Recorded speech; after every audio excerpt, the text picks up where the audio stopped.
Morning, welcome back to my channel. কেমন আছো তোমরা সবাই? আশা করি সবাই খুব ভালো আছো। সকালবেলা চলে এলাম সকালের টিফিনটা বানাতে। এর আগে অবশ্য চা রুটি হয়েছিল, তবে মিষ্টু তো আর ওগুলো খাবে না, সেই জন্য মিষ্টুর জন্য টিফিনটা বানাবো।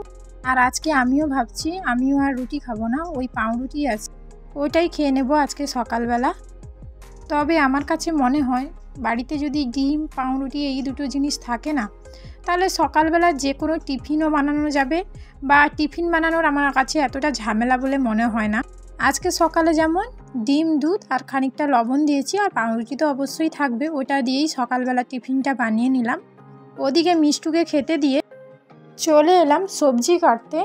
পালং শাকগুলো আগেই বেছে রেখে দিয়ে গেছিলাম, আর যতক্ষণ ডিম পাউরুটি দিয়ে ওই খাবারটা বানিয়েছিলাম এক সাইডে চাও বসিয়ে দিয়েছিলাম, চাটাও হয়ে গেছে। তো আনাজ কাটতে কাটতে চাটা খেয়ে নেব, আর পরে তখন দেখা যাক ওই যে ডিম পাউরুটি বানানো আছে ওটা তখন পরেই খাবো। দুটো তরকারির জন্য আনাজটা কাটা হয়েছে, তো আগে ওইটা রান্নায় বসিয়ে দেব। এপাশে এই যে সিম ভাজা বসাবো, আর ও সাইডে ডিমটা ভাজবো। ডিমে আছে কিছুই না, ওই লবণ পেঁয়াজ দিয়েই ভেজে নেব, টমেটো কিছু দেব না, ভুজিয়া মতোই করব, তবে টমেটো আর দেব না। ওটাই বরের জন্যই খাবারটা বানালাম, ও মুড়ি খেয়ে চলে যাবে। অন্য একটা গ্যাসে সিম ভাজাটা হচ্ছে, এপাশে আর একটা তরকারি বসিয়ে দিই। আর একটা সবজি যেটা কাটা হয়েছে পালং শাক কেটেছি, তো আজকে পালং শাকের তরকারি করব। মানে ডাল দিয়ে নর্মালি তো প্রায় দিন ঘন্ট হয়, আমার বাড়িতে খেতে খুব পছন্দ করে, তার জন্য ডাল দিয়ে ঘন্ট বানাই। তবে আজকেও ডাল দেব, তবে একটু অন্যরকমভাবেই রান্নাটা করব আর কি। এদিকে কিন্তু সিম ভাজা হয়ে গেছে, এটা নামিয়ে নিলাম। পালং শাকটা রান্না করার জন্য কড়াইতে ফোড়ন, শুকনো লঙ্কা, পেঁয়াজ কুচনো দিয়েছিলাম, তারপরে বেগুন, আলু, কচু ওইগুলোকে হালকাভাবে ভেজে নিয়ে পালং শাকটা দিয়ে দিলাম। এবারে এতে খানিকটা পরিমাণ মুসুরির ডাল দেব, দিয়ে কম তাপে ঢাকনা দিয়ে রান্না করব। খানিকক্ষণ রান্না করার পর তরকারিটা কিন্তু হয়ে গেছে, আর পালং শাকের তরকারি এক সাইডে হয়েছিল আর এক সাইডে ভাত বসিয়ে দিয়েছিলাম, ভাতটাও হয়ে এসছে, আর একটুক্ষণ হলে ভাতটাও হয়ে যাবে। যে কোনো শাকের তরকারিতে একটুখানি সর্ষের তেল দিলে খেতেও বেশ ভালো লাগে, ওপর থেকে একটু সর্ষের তেল দিয়ে দিলাম। রান্না কিন্তু আর বেশি বাকি নেই, ওই মাছের যে ঝোলটা ওটা হলেই রান্নাটা হয়ে যাবে। আর ভাতটা যখন বসিয়েছিলাম ভাতে খানিকটা আলু দিয়েছিলাম, আলুটা পরে মেখে নেব। আজকে একটুখানি পেঁয়াজ লঙ্কা দিয়েই আলুটা মাখবো, মানে কাঁচা পেঁয়াজ দিয়ে, ভাজা পেঁয়াজ দিয়ে না। আর শোল মাছের যে ঝোলটা করব ওটা ফুলকপি, আলু, কচু এগুলো দিয়েই ঝোলটা বানাবো। ভাত তো হয়ে গেছে, নামিয়ে নিয়েছি। ও পাশে একটা হাঁড়িতে করে জল গরম বসিয়েছি, কারণ মিষ্টুকে স্নান করাবো। এই যে ঝোলে জল দিয়ে দিয়েছি, এবারে ঢাকনা দিয়ে এটাকে হতে দেব। ঝোলটা কিন্তু হয়নি, ঝোলটা বাকি আছে, তবে একটুখানি মাছ আর একটা ফুলকপি তুলে নিয়ে এসেছি। মিষ্টুকে যতক্ষণ খাওয়াবো ততক্ষণে মাছের ঝোলটা হয়ে যাবে, নামিয়ে নেব। আর পালং শাকের তরকারিটা দিয়ে ভাতটা মেখেছি বলে ও খেতে চাইছে না, আমি এই জন্য বললাম শাক খেলে শক্তি হবে, তাই জন্য ও হাত তুলে দেখাচ্ছে যে শক্তি হবে বলে।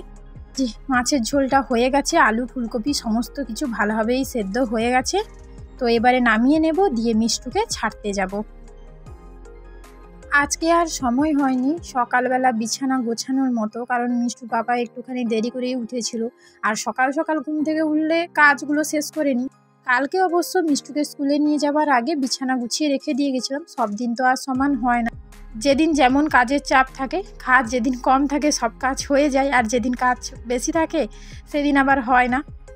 বাড়ি এইমাত্রই এলাম মিষ্টুকে ছেড়ে দিয়ে, এসে দেখছি পুরো ঘর অন্ধকার হয়ে আছে, জানলা খোলা নেই, সেই কারণের জন্য নিজে আর জামা কাপড় না চেঞ্জ করে এলাম বিছানা গোছাতে।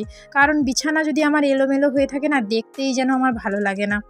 একটু সময় বসার পরই স্নান করতে যাব, আর রান্নাবান্না তো হয়ে গেছে, বাদ বাকি কাজকর্ম আছে। স্নান করার পর পুজো দিয়ে চলে এলাম জামা কাপড় মেলবো বলে।